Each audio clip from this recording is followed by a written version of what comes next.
Hello? Welcome. This is the Two Cities. Oh, I'm so excited. When I was 8, I saw The Matrix while sitting next to Keanu Reeves. I guess that's my best celebrity encounter story, but also the most bizarre moment for Keanu and I. See, we come to the theater to be entertained, but also we experience the separation between the story and us. Sitting in those seats and watching the actors perform in a movie or play, we detach ourselves from the realities that we face daily, hoping that that sense of creative wonder will always be something that we can live through briefly. It is something far bigger than what we go through, which in turn makes our problems seem small. Even Betty Davis once said, quote, "Acting should be bigger than life. Scripts should be bigger than life. It should all be bigger than life," end quote.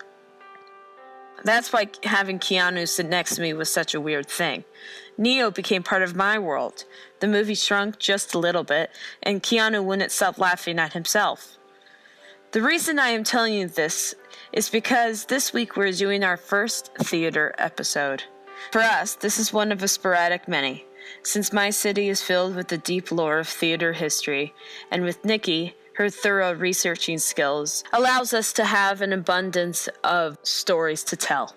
Since we all know we live in a small stage with a vast cosmic arena, this will be an exciting experience.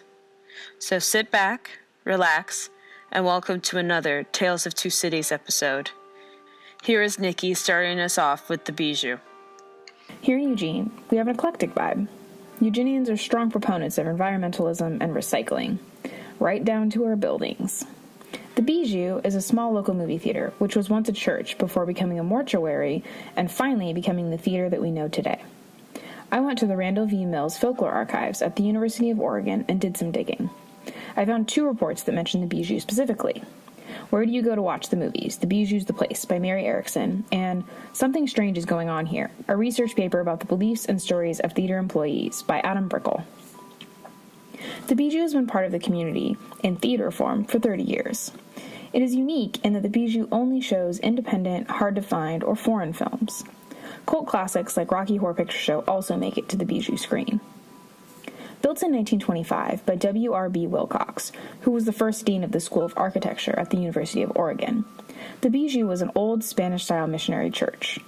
It became the home for the first congregational church, the United Church for Christ. When they outgrew the building, they raised a new church, so it was a wedding chapel briefly, and then it became the Andreassens Family Mortuary in 1956. It remained a mortuary until 1980 when it became the Bijou. Erickson explained that the father of the family, the Andreassens, who lived in the building when it was a mortuary, often allowed the children to have sleepovers. Dear old Dad would go down in the middle of the night and play the organ, just to scare the kids. Brickell reports that the pipe organ remains behind one of the screens in the now movie theater. The owner Michael Lamont ran the Bijou from 1980 until 2011, when he was diagnosed with Lou Gehrig's disease, which kept him from running the theater as his condition worsened. So from 2002 to 2007, Louise Thomas, the theater's manager, ran the theater before buying it from Lamont's sister in 2010. The town's art cinema, the Bijou, is reported to have spiritual rumblings.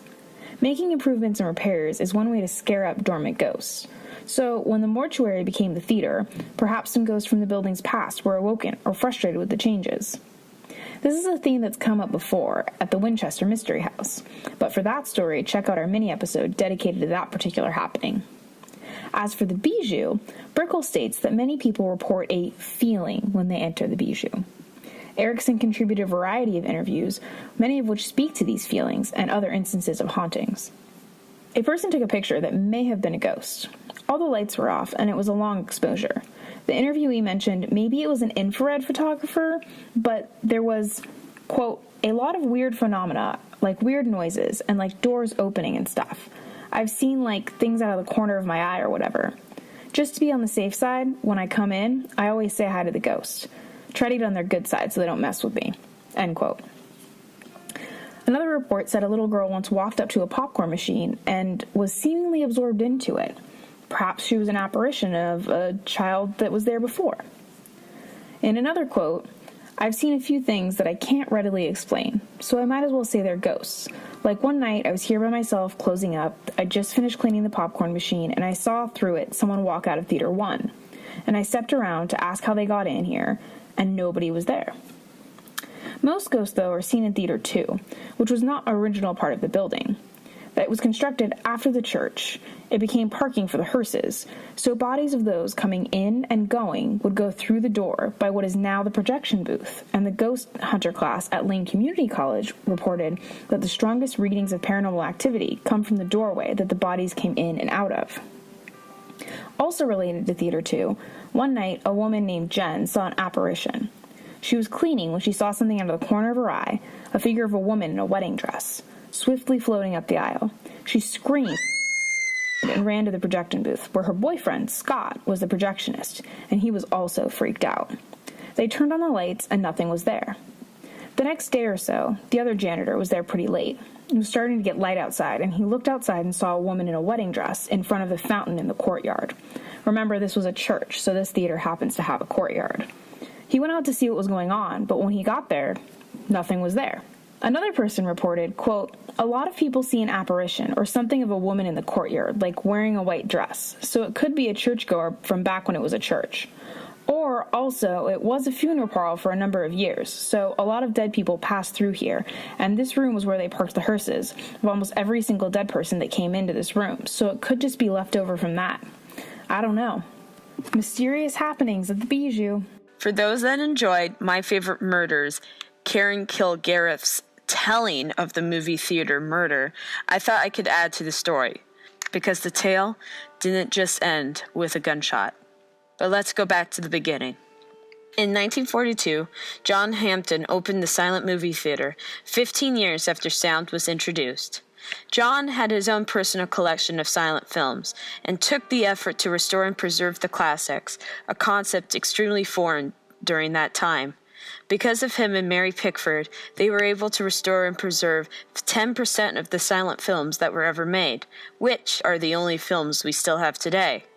John preserved these films using toxic chemicals in his bathroom tub just above the theater and in film labs in Hollywood. By doing so, he exposed himself to these hazardous toxins, causing his eventual death. Hampton died in 1990. The theater reopened in 1991 under Lawrence Austin, whose grim end really makes the story.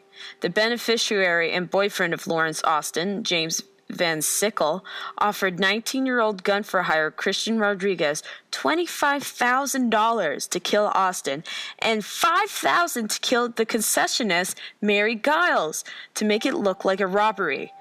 While 60 moviegoers were watching Larry Sermon's comedy short, Rodriguez shot Austin 3 times, one of which was including the face, and also shot Giles in the chest. She survived, Austin didn't. Both Sickle and Rodriguez murdered Austin for money. Sickle was Austin's sole beneficiary for Austin's estate, a $1 million fortune. Both also got life in prison. After Austin, Charles Lustman became the next proprietor of the theater, but for Lustman, the world of theater became bigger than life, so much so that it reached the afterlife. The Silent Movie Theater is known to be haunted by the spirits of Austin and Hampton.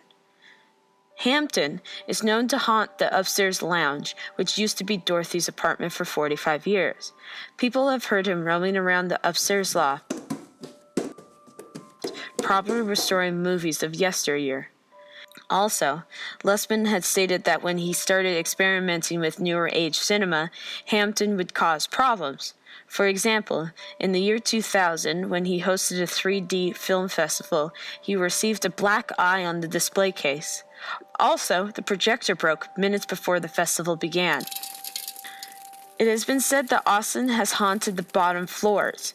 Several employees have seen him in the lobby after hours, and others have heard the jingle of keys, a known nervous habit of Austin.